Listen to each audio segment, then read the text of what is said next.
All right, bro. Yeah, It's been a long time. Charlie. Yeah, How are you doing? yeah, fine.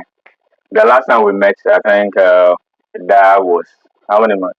I think about 4 months ago. 4 months. This Yeah, was right to the elections. yeah, yeah. Okay, so the elections are completely over. Yeah, Charlie. The elections are over. So I have a few questions for you Really? as a political scientist. It's a good title. All right, Charlie. The questions are just few. So the first one is, what do you think really of the 2024 elections that brought in President John Mahama into power? Well, I think the elections was okay. Yeah, It was good. It was peaceful. yeah, Um, I think the both parties did yeah, their campaigns. President Mahama was talking about 24-hour economy. exactly. Then Dr. Baumia was talking about what do you call it? E-gate and Yeah, the e-gate. making things more electronic. You understand? Yeah. So well, Ghanaians have decided, and but what I know of Ghana's elections is people are more concerned about the economic impact in their lives. That is what they base on to vote. Okay, I see. You understand? Yeah. Not the e-gate. No. I mean, so if my grandmother Okay. is in my hometown, Yeah. in the village, I mean, if you do e-gate at the airport, it doesn't affect her. But Dr. Baumia introduced a lot of things. Oh yeah. Which Good. of course would have They are the development good. of the country. They are good. Yeah. They are good. But does the youth have jobs? Wow. The Can they, government, according can to they feed themselves 3 times a day? the last meeting he had with the people, he said the government created 2.5 million jobs. Did you not hear that? So why didn't it translate into votes? Well, by until I meet. So there is a difference between what politicians say Okay. and the actuality on the ground. So the people were not feeling the impact of the economy, the growing economy, the buoyant economy. I mean, the prices of goods and services were high. Of course. Prices of goods and services were so much high. Yeah. The CD to dollar rate. 70. How much is it now? It was 17. I think now it's 14 cities. 14. Yeah. It was so much. I mean, you took it from 3. Yeah. And you sent it to 17. That's development. And you are telling me that if NDC were in power, it would have gone up to 20. Now, how do you know? But the government defended its position by saying it was caused by the pandemic, the COVID-19 pandemic. It sounds hilarious. And also the Ukrainian war. Maybe Ukraine is our neighboring country. So what? I heard that. I think the Russians even responded. Yeah. They responded I that. didn't follow. Oh yeah, the Russians responded that the president should stop saying such things. Yeah, and fix his country. If you are if you are mismanaging your economy, don't put it on them. You understand? You have 100 and something ministers. You have the largest in the world. I mean, look at the size of Ghana. 100 and something ministers. Not even equal to a province in China. And it did not translate into development. It didn't really have any impact in the country and in the economy. So I mean, Charlie, Ghanaians have spoken, and this is an emphatic victory for John Mahama. Overwhelming. It has never happened. This is history. In fact, John Mahama is a history maker. John Mahama is a history maker. But the entire country now, if you're a foreigner, you might be thinking they're going to represent the vegetation. Do you know John Mahama is going for 8.5 years? Because he did half for President Mills. Yeah. Before he came 4 years for himself. So he's doing 8 in 4. 8.5. He is the only one who has held the staff. The staff, yeah. The president. 3 times. And even now that he has overwhelming majority in parliament, there's much more. I don't know what's going to happen. Yeah, ladies and gentlemen, you're watching FOLE TV. Don't forget to subscribe to the channel. Put your comment in the comment section. Let's continue. So, John Mahama is the president. Sure. I'd like to ask, prior to the election, who did you think was actually going to win the election? Where did you place your best bet? Okay, I wanted John Mahama to win. Okay. But I was scared of stealing. Rigging. Yes. I was scared of rigging. By the ruling government. Yes. Then I was scared of rigging. I wanted John Mahama to win because I felt we needed a change. Yeah. Yes. MPP were so arrogant and they had mismanaged the economy and all that. So I wanted a change. And I think they were complacent. also. Okay. You mean the ruling government? Yeah, the NPP was very, very, very Oh, I complicated. see. You understand? They depended so much on free citizens. And they depended so much on free citizens. But you campaign in 2020 with free citizens. You can't campaign on the same thing in 2024. I think they had nothing to say because John Mahama had already campaigned on the promises of saying university students, they wouldn't pay any tuition. So that took a win out of their sale. So they had nothing else to campaign or to project to the Ghanaian people. All right. So having said that, the inaugurations are also over. Oh, it was beautiful. It was beautiful. I wanted to go over that. It was very beautiful. The outfit of the president was top notch. Top notch. Yeah, right. I really like this outfit. Okay, so it represented Ghana. What are your expectations for John Mahama? First of all, I want him to tackle corruption. How? How is he going to do it? Tell the audience. How is he going to tackle it? I want him to set up a committee. I think he has set up a committee. Doing an investigation into the previous administration. Are you sure? Politicians, as I know, that is one problem. It might that is just one, be a show. Yes. Because the Akufo-Addo promised he was going to do the same thing. Bring him back to Nami, it didn't do anything. You understand? Exactly.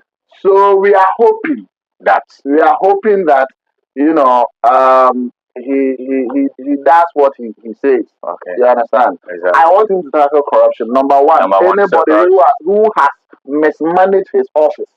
So, Mr. President, we are saying, as you can hear, yes, tackle corruption. That's point anybody who has mismanaged his office. The person must face the full rigors of the law. Exactly. Any money that has been stolen, the money must be brought back and the person sent to jail. I mean, we must set examples. Yes. You understand? There should be an example. We cannot do things, as usual. You understand? Yeah. Our politicians will take the country for granted. But what if in China, if you are corrupt, you die. You know that. Your family will buy the gun and they will kill you with your. One of them was executed. Last one. Ghana, that would not happen. Yes. So we rather applaud corrupt politicians. And if you look at the Galamsey. Politicians are the same people behind the Galamsey. Yes. What I want the president to do, order you to kill anybody found in an unapproved Galamsey site must be shot and killed. Period. Do you think that will solve the problem? It will solve the problem 100%. I think Who wants to die? President Mills had this should kill policy when he was in government. Oh, really? The armed robbers and stuff. Oh, yeah. And it solved the problem. President John Rawlings, when he came, I mean, in the 1978, there were a lot of hardened criminals in Ghana. He killed all of them. And we have peace. We cannot subject the lives of the many for the greediness of the few. I hope you understand. Yeah, I see the point. But if you are doing galamsey because of your pocket, the whole country should suffer. Now we don't have water to drink. The projection is that we are going to import water very soon, of course. How can we import water? We have so many rivers around. I mean, what are we doing? What are we doing for the future generation? I mean, what are we giving them? But I'm just thinking if that is going to be possible for President Mahama to. Master. We are talking about practicality. Order you to kill. Nobody will go to the side. Who wants to die? Nobody. I don't want to. I want to enjoy a little bit. 35 million population. Those who are doing galamsey, if they are even 5 million, should we subject the lives of 30 million people for 5 million? I know that would not. No, we can't do that. We can't do that. So coming to the point is well taken. Now MPP President Mahama ordered you to kill, and the problem will be solved. All right. So if that is it. You see, sometimes that is why. Okay, you come there. Okay, we'll certainly come there. Now MPP is going to the backyard. And that's where they deserve. And a micro minority in the parliament of Ghana. History in the making. History in the making. Yeah. So, is there anything? Are you worried of any problem, chaos from the MPP trying to cause some hindrances for the new president? Well, per the little information I've gathered, there's going to be much chaos in the country, in the party. What do you mean by that? In the NPP in the party. Explain that. The current executives, I think their next elections there's going to be they are going to clear all of them, and they should clear all of them. Yeah, so that means that means a collapse of the party. No. Bringing new executives. They will clear them and bring new executives. What if those who are going to be cleared feel agitated and also sabotage the party? Elections. Okay, if you lose, you lose. That's all. It's a political game. If you lose, you lose. Yes. Yeah. And I think they should expand their the number of people who vote. Okay. They should expand it so that it reduces bribery during elections. Okay. You understand? Okay. It reduces bribery. And now you see that everybody is blaming Akufo-Addo. Yeah, everyone. And he should be blamed. He's the cause of all this. Why should they be blaming him anyway? Oh, I mean, why would you have to subdue the will of the people? Well, which will did they subdue? During the voting for the flag bearers, most of the MPs and most of the people that were going to vote were told, if you don't vote for Dr. Bamia, I'll take your position from you. Sure. And who wants to go home hungry? Even me, if I was a minister or an MP or whatever, vote for of course, because I don't want to go home hungry. So that has created a problem for the party. You did not allow them to vote from their own will. Do you not also think that the polls that were conducted by the pollsters in Ghana also confused the party? Oh, but if you're a politician and you depend on polls, then I don't know what you are doing. So why would you depend on polls? Polls fail all the time. They disregarded the economic conditions of the people and relied on the polls. Polls fail all the time. You understand? And if you are giving MPs, I think they were giving them 50,000 CDs to vote or something. It's a amount of money. And then when it gets to the main election, don't you think your constituency also demand money? Yeah, they will. So we waste a lot of money on elections. So but if you do something good for the people and they willingly, with love, vote for you, don't you think that is more fulfilling? It's the best option. Folks, don't forget you are watching FOLE TV. Put your comment in the comment section. Subscribe to the channel so that anytime I drop something, you'll be the first to know. Also, don't forget to put on the notification button. Now, let's try the final option or the final chapter in this is one amazing event that I saw at the inauguration ceremony. Okay. I personally have a divergent opinion. Okay. What do I mean? The invitation of Traore. Oh, okay. Can I call him President Traore? I don't head of state. Head of state of Burkina Faso. Yeah. And he received the loudest applause. Yeah. He was invited to. This is a military junta invited to a democratic inauguration ceremony. I was not expecting that, but he received the loudest applause. Why do you think that happened? Well, I think that number one, the people who are giving the applause, they are not dumb people. Sure. Yes, they are not dumb people. You don't listen. You don't think they made a mistake? No, listen. People are not concerned about your democracy. They are not concerned about what has been written in books. People are concerned about what is practical. So what is practical? What can you do for me to make my life better? Are you saying? Now listen. Do you know why they were giving him applause? No, tell me. Because they see that the guy is doing marvelous for his people. But you and I are not in Mali. Oh, but the world is a global place. Do you not know? No, living in a country will give you a better experience than just being far away from the country and getting the information. Even in his own country, when he steps out in the open. Oh man, come on. How many presidents in the South region get that applause? None, to be frank with you. I mean, but my problem is why? The question is why. But why do they love him? Why do they love him? It's as a result of agitation. Because the guy is doing what they like. He kicked out France, didn't he? That beats me. And do you think is the best thing to do? Perfect. But you mentioned even now Cote d'Ivoire has kicked out France. Yeah, you mentioned that the world is a global place. That's true. However, you cannot live in an isolation because you still need those who work in government for certain things. You can't do all by yourself. That is why the coalition for the Sahel state has been formed now. Okay. You understand? And why is ECOWAS luring them to come back? Well, why they just have to be part of because they might create a problem. I'm thinking of that. Look, I'm skeptical about what Traore, all those military junta will certainly do. I'm not a fan of democracy, the same time, I don't expect military junta to be ruling because free speech is important. Gaddafi was a military ruler. Yeah. He ruled Libya for 40 years. Yes. Libya was marvelous. Although that's a fact. Libya was rich. But do you also know that there are those in Burkina Faso, Mali today?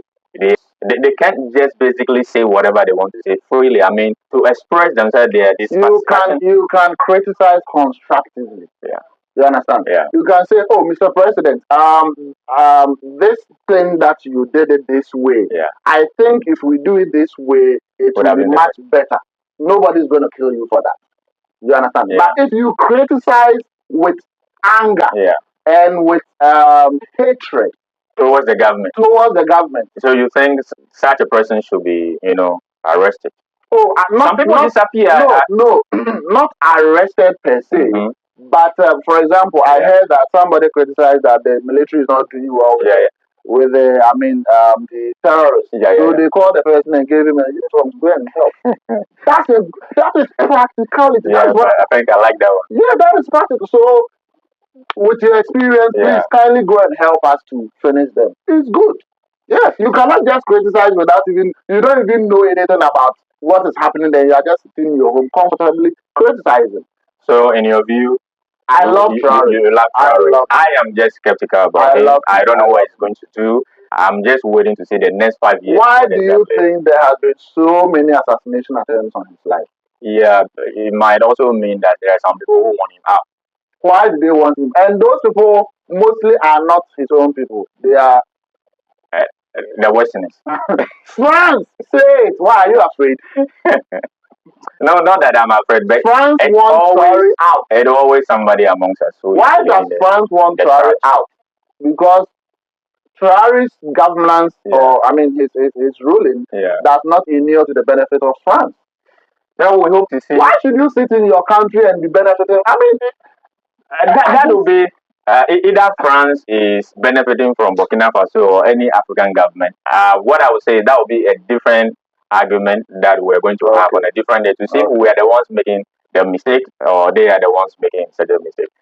Brother, thank you very much for this. We hope to meet next time. Yeah, ladies and gentlemen, thank you for watching, and make sure you put your comment in the comment section. Also subscribe to the channel, and each week we'll bring you something new like this. See ya.